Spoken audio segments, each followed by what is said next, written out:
Lukoil are developing one of the largest oil fields on the planet. They have struggled to get engineering completed.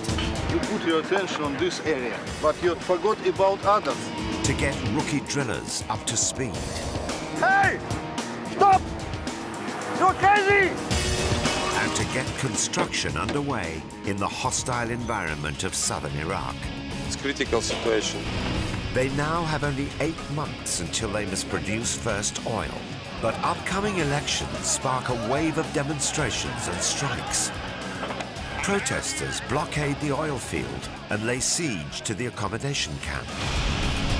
This thing might escalate to a point where it really becomes out of control. And with fuel, food and water running low, decisions have to be made. Worst case scenario, we just will get our cars going to our airport and leave back to Russia. Hidden deep below Iraq is one of the world's largest remaining onshore oil fields, West WQ2. One Russian oil man has dreamt about developing this field for 20 years. Я впервые побывал в Ираке, это в 1989 году, когда был заместителем министра. Конечно, я никогда не мог забыть тот масштаб запасов нефти, который находился в Ираке, и материалы, по которым были в компании «Lukoil». Extracting this oil is the greatest challenge ever faced by oilfield workers. They battle extreme weather, searing heat, howling winds, and flash floods. They operate in a region where intimidation, violence, and terrorism are a constant threat.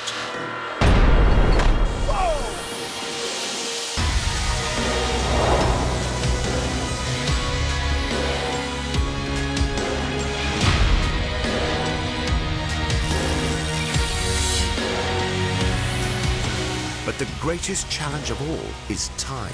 They have to lay hundreds of kilometers of pipelines, build a processing facility, tank farm and power station, and drill 23 wells, all within a construction window of 14 months. И это была такая гонка со временем. Это как быстрые шахматы.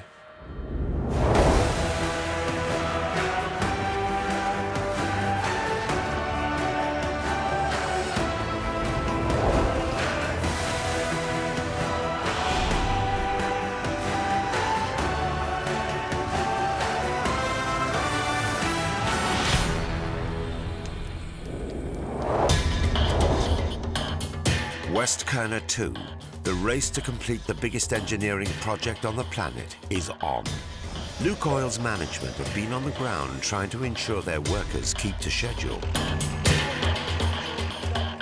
Equipment has been manufactured, tested and shipped around the world. 2,810 wells along the export pipeline have been completed, and 2 experienced rig coaches have trained the drilling crew. It's March the 3rd, 2013. They now have 269 days to complete their 5 main projects. A central processing facility that will remove impurities from the oil. A gas turbine power plant to provide electricity for the entire project. A 103-kilometer-long export pipeline. A tank farm to hold the oil. Drilling clusters need to be built, 23 oil wells drilled, and infrastructure constructed to pump the oil to the central processing facility. Drilling is 27 days ahead. The pipeline and power plant are on schedule, but the CPF is now 105 days behind. The next stage of construction is the building of the 48 racks that will hold the piping at the central processing facility. However, this is being held up because the foundations here aren't ready. To make up time, Lukoil decides to extend their program of simultaneous operations. Traditional way of erection or construction of structural steel is at the site. We are not having time. We cannot wait for civil department to complete foundations for us.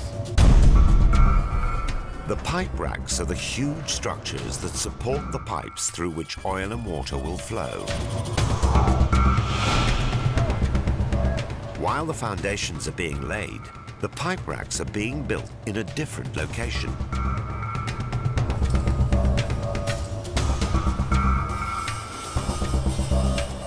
They need to build 48 of these huge pipe racks to support the 180 kilometers of pipes and vessels that make up the CPF. Here we are assembling and erecting pipe racks into modules. Each module weighs up to 65 tons. The most challenging is we have to move this big module all the way 300 meter, 200 meter away from its original place. Moving these modules requires a special vehicle called a self-propelled modular transporter.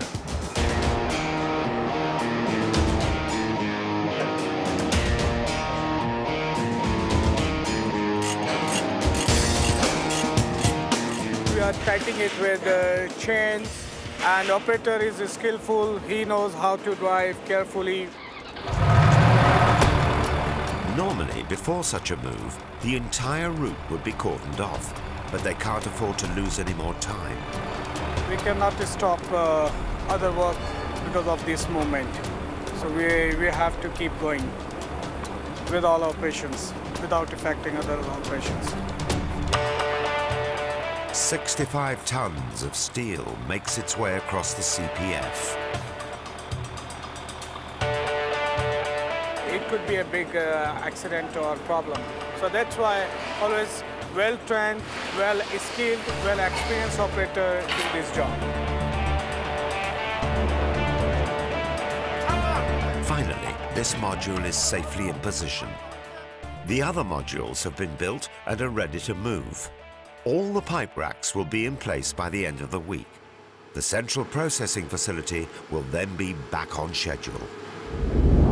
120 kilometers from West Kurna is Qasr, Iraq's biggest port.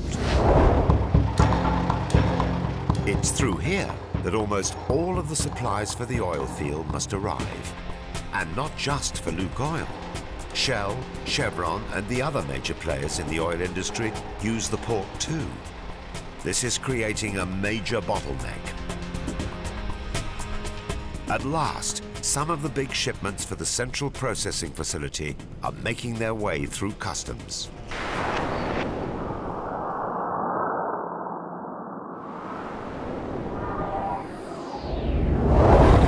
The first of the big vessels arrives at the CPF.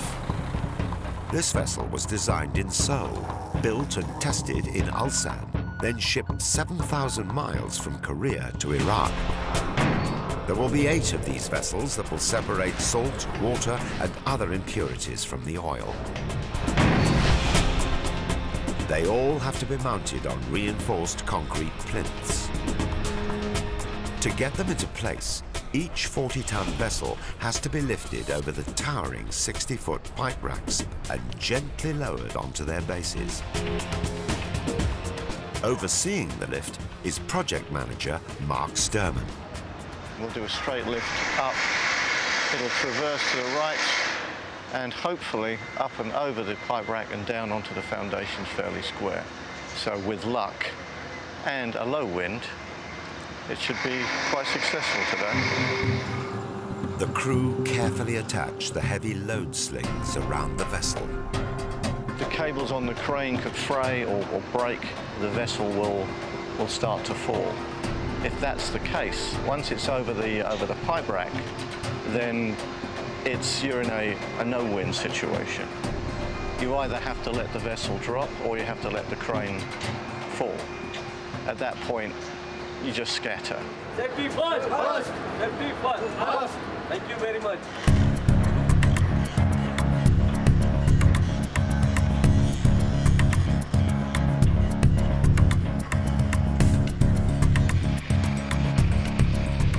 Come on, sweetheart, you can do it.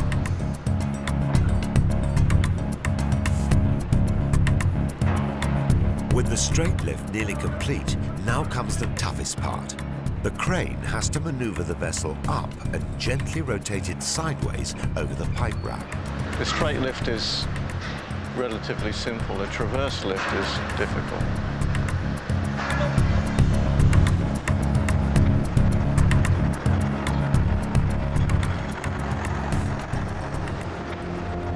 As they rotate the vessel into position, its tow ropes become snagged on the pipe rack. Unfortunately, these guys are going to have to go underneath this and free those tag lines whilst it's in the air. We should move.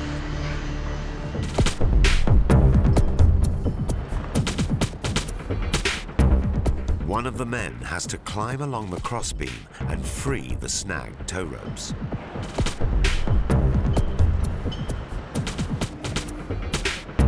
This is the bit we don't want to go wrong.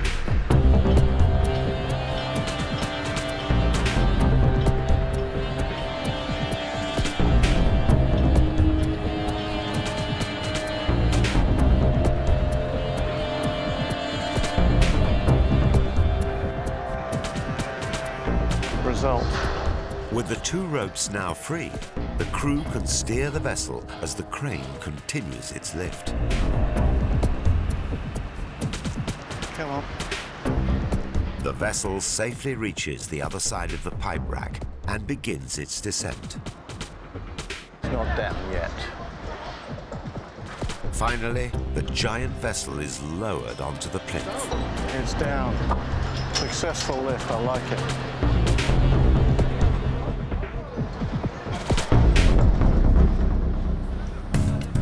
Elsewhere on the CPF, a group of local workers have downed tools over pay.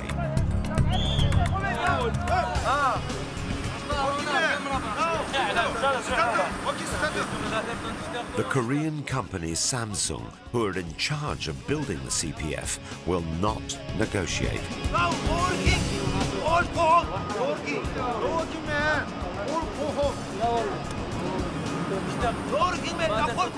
The workers refuse to leave the site or return to work. Lukoil dispatched the Iraqi supervisor to resolve this problem. عندكم حقكم كامل بس انا ما اريد مشاكل يوميه قاعدين هنا انتم تشتغلون. هنا حقنا كامل هنا حقنا. لا انتم يوميا تسوون لنا هاي المشاكل، انتم تسوون مشاكل. تسوون مشاكل ما تردون حلول. سؤال واحد رحنا على والدي. نعم. ليش ما تسبون الجمع؟ 31 جيت لي الحساب ما غايب ولا يوم الله يشفي. ها؟ جيت لي الحساب الثاني 5 ورقات و40,000 دينار. هذا لا زين إن على سمعة شركتنا ولا زين لكم. تطلعون من الدوام تعالوا لي للدائرة وأنا أحل كل مشاكل. يلا قوموا شلونكم إخوان. يلا توكلوا بالله. قوموا شلونكم. يلا شباب. The men return to their jobs. But the dispute has laid bare the cultural differences between the local population and the managers charged with getting the job done on time. They are not willing to work and has know about the kind of working culture itself. So they don't know why they are here. The meaning of working until 3 o'clock means we want to leave from the site 2 o'clock, then I can go back home by 3 o'clock. So you pay me until 3 o'clock. That's quite odd for us, and that was the most difficult things that we should have dealt with.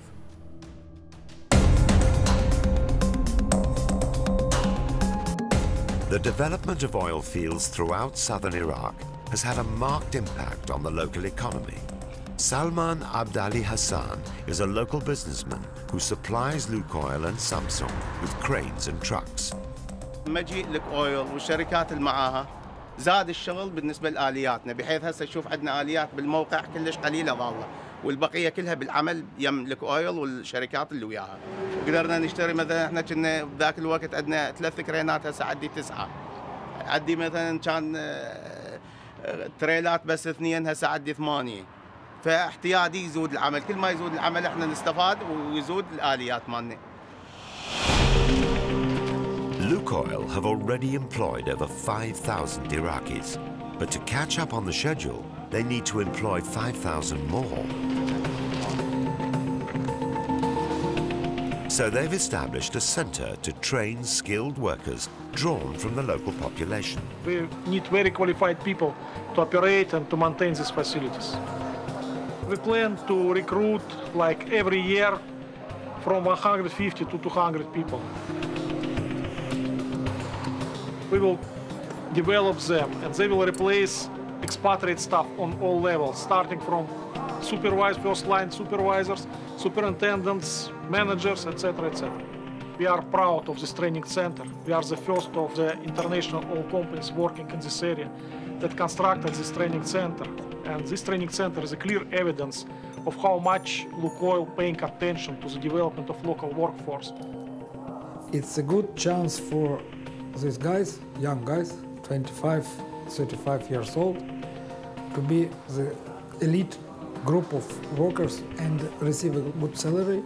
I think it's our mission. We show to everybody in Iraq that we are ready to do something for this society.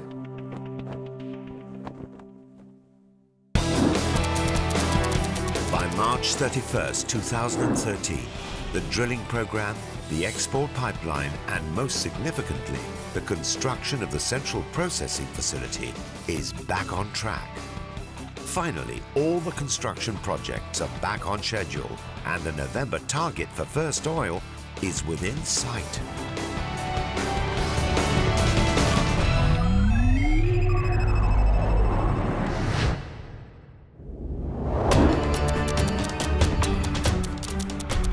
Basra, the capital of southern Iraq and the largest city in the area. The campaign to elect local politicians is underway. Every election since the overthrow of Saddam Hussein has been marked by violence. This time is no different. A wave of car bombs explode across the country. Basra is not immune. Local politicians claim that foreign oil companies are failing to provide employment. There are some political elements. They try to use the poor, simple local people in their interests just to catching the power. And they unfortunately used the elections to threaten foreign companies. These politicians bring their followers onto the oil field.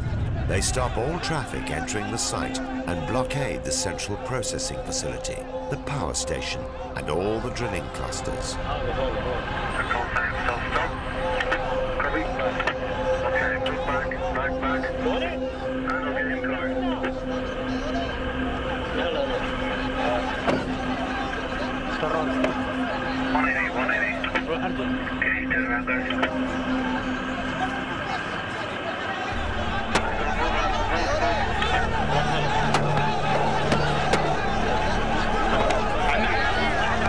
Across the oil field, demonstrators are becoming increasingly angry.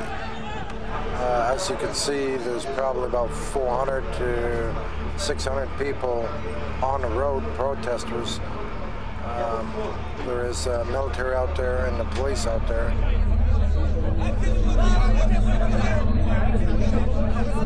The decision is taken to bring all Lukoil employees into the pilot camp. All work at all sites across the oil field comes to an immediate halt.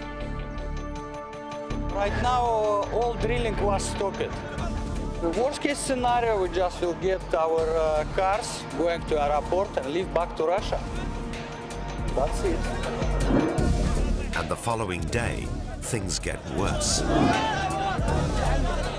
Reynard Schauer, the pilot camp manager, is carrying out his daily check of the water levels.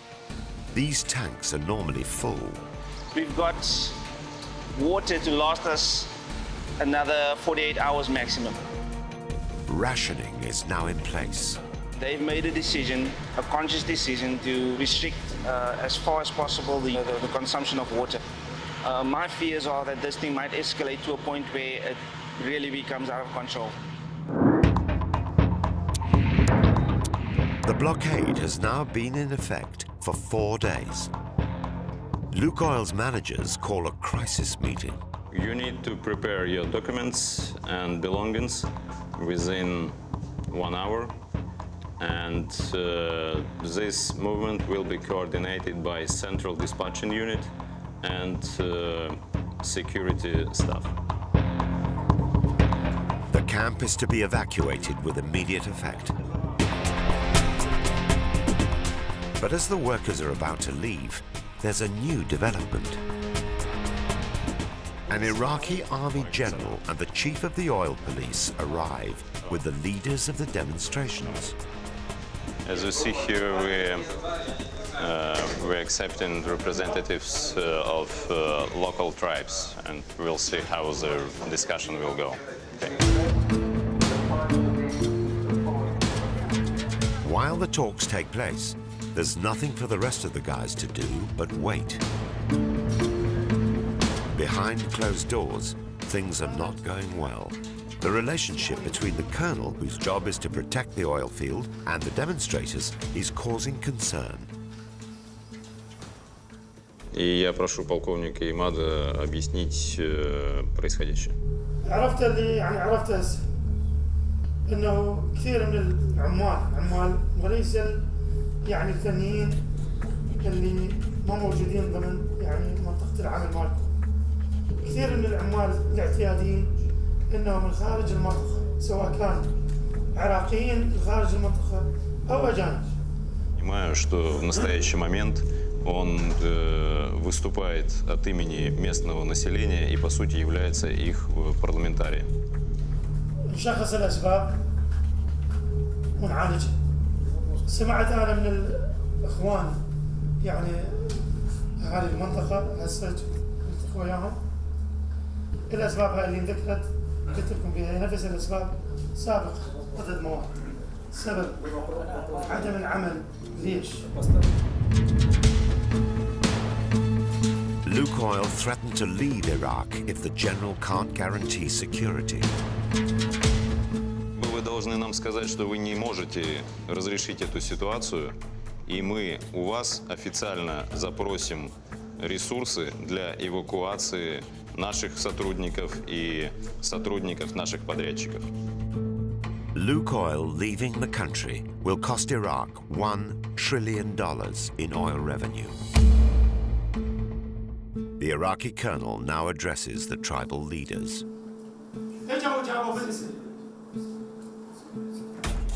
الكلام افهموه زين لانه انتم اهلنا وما نريد واحد فيكم ينظر باي شيء. كل شيء امور بتكون الشركات تقوم باعمالها بدون تدخل من اي مواطن وحتى احنا ما نقبل انه ما يدخل الشركه ولا وقود. احنا نحكي كاجهزه امنيه. The colonel has made a complete about-face. احنا كاجهزه امنيه جاي نحكي امور اللي ما بدكم تنظرون بيها. هم اكيد اتصلوا بدولهم. اكيد شركه نفط الجنوب حدا مستشار قانوني. كل واحد يتصرف ضدهم ضد الشركات تصرف مو صحيح باش عقبة هاي الحال الى العداله. الكلام وياك؟ نعم. The demonstrations are called off.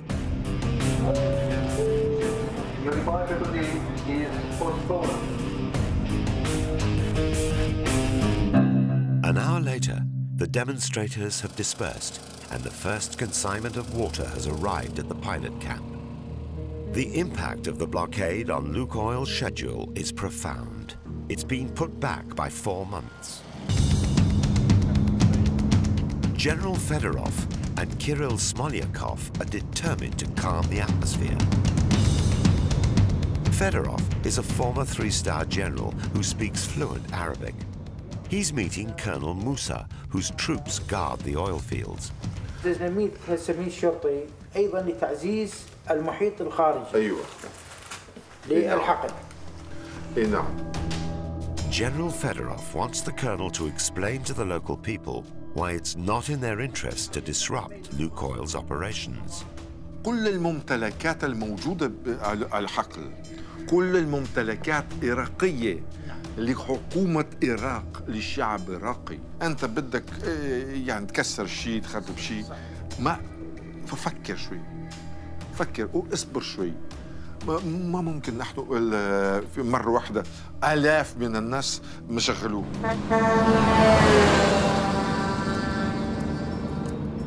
Kirill is meeting with tribal leaders across the oil field. Our job now to explain to the local people through the sheikhs that we have a lot of people from this area as the workers in Samsung, Enka, and there are some contractors. There is some troublemakers in society which don't want to accept anything. They want to make troubles and get benefits for them personally. We have to explain to local powerful men what kind of efforts we did and what will we do.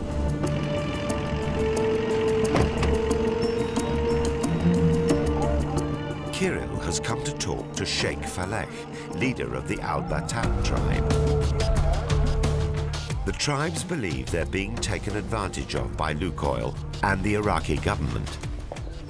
هاي الناس انت تعرفها معركة صدام لما ماله وخاوية ومضحية حكومة تمنع المواطن خلي تشيلهم روح وجه الحكومة خلي تشيلها ما راح تعم عليك ولا تشتغل لا يقول لك هذا حكيهم لا حكيهم ايش حكيهم بعد الحكومة اجت وشيلت مواطن وقلت له شيل مالك أرض ميت بيها المحافظة ما تقدر تشيلها ترى ما شيله ولا روح خلي بلغهم منطقة مو هوش خلي هذا اريد كرامتهم اريدهم يعيشون بس الحكومة تقول له مالك شغل وقاعد على 100 سنة دمرت العالم يا رمضان.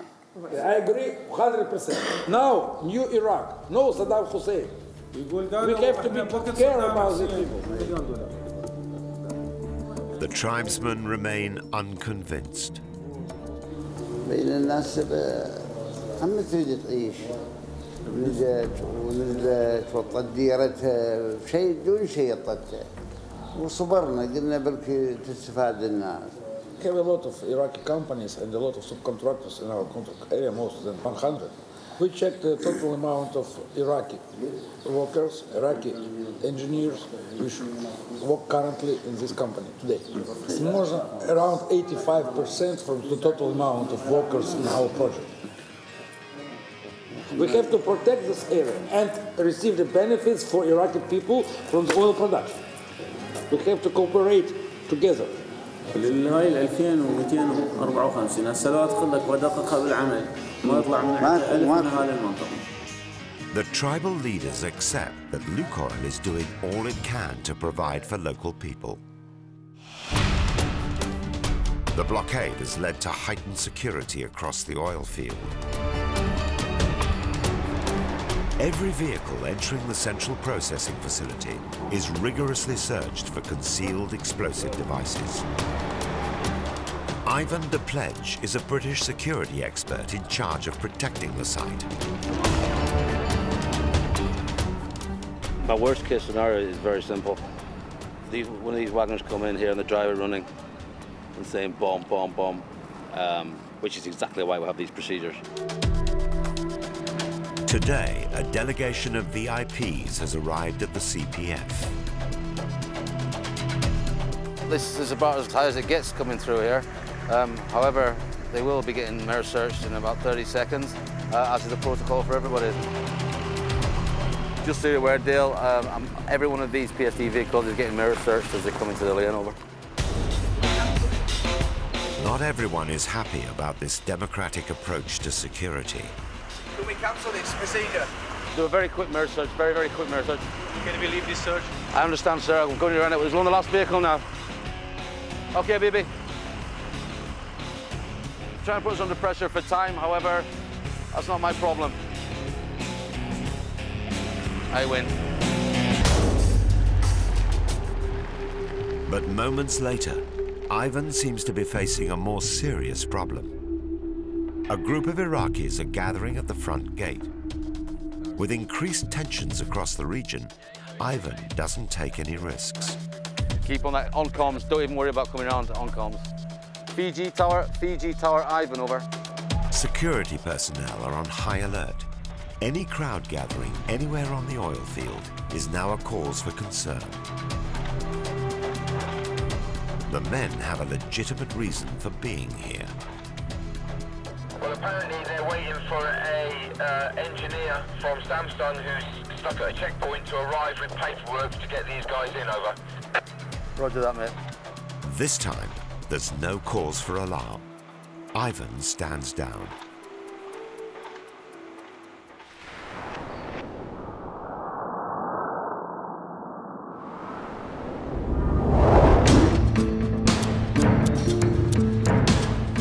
On Cluster 7, the blockade came while the drill bit was deep inside the well.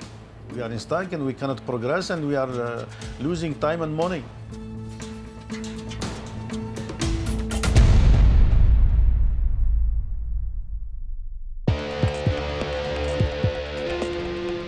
As night falls on the rig, the team call in specialists to try and free the stuck drill bit.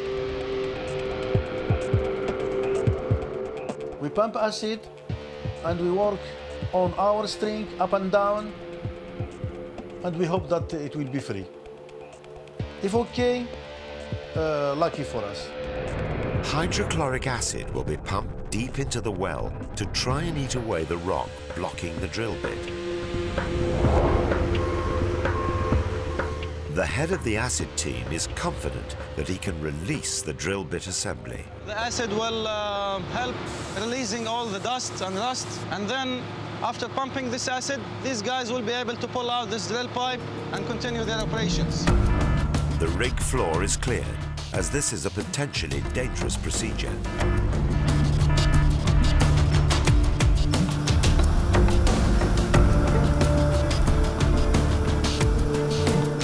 Acid begins to make the journey down and around the drill string. The process takes all night to complete.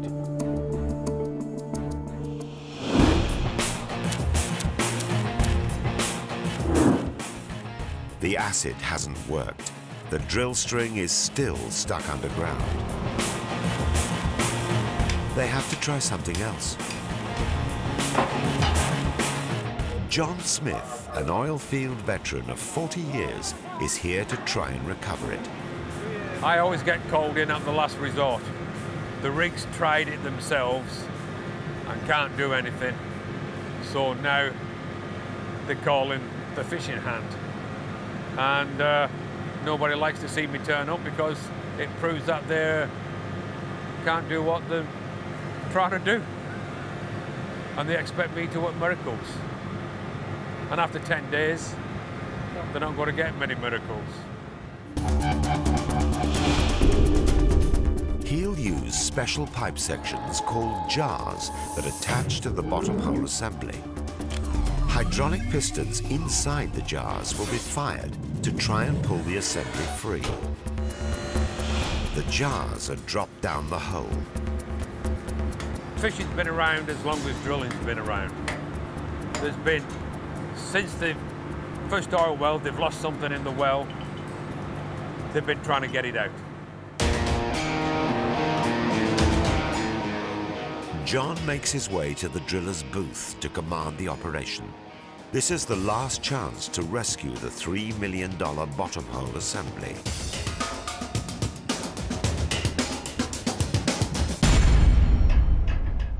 This is, we got to the desperation stage now. The last throw of the dice, as you can call it. We're just going to work our way up to maximum, still within the working properties of the drill pipe. We're about ready to do the first one. Okay, start going. 170. Fire the jars.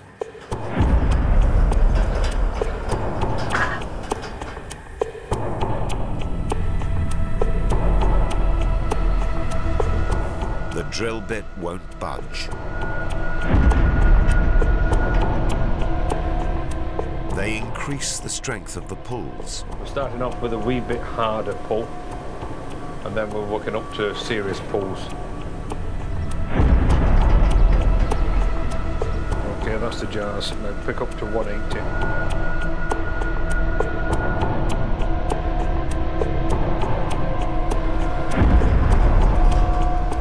The string judders violently, but still the drill bit stubbornly refuses to move.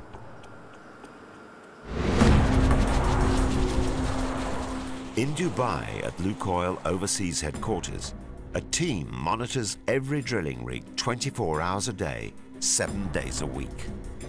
Timur Feyzulin, head of drilling operations, has decided it's time to intervene at Cluster 7. What I want you to do right now, not to waste time, just leave the BHA and drill the new hole. The decision is made to sacrifice the $3 million bottom hole assembly so they don't lose any more time. Each day we were losing about $70,000 to $80,000, and the decision was made to leave the BHA, the bottom hole assembly, down hole, and put the cement plug and drill another hole.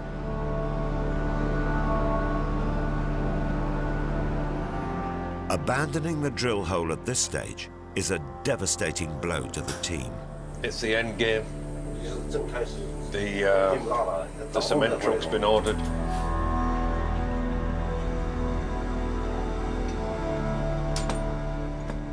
If it had been here sooner, it might have been a different story.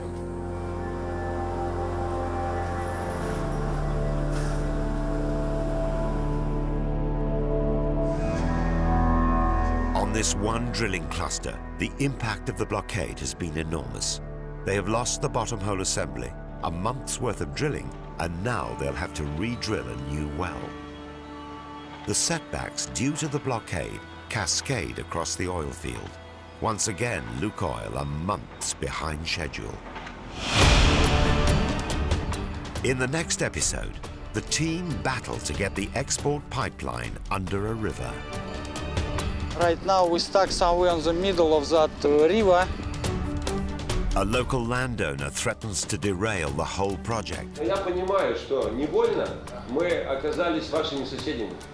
И нам вместе долго жить вместе. And the heat of the Iraqi summer reaches 50 degrees.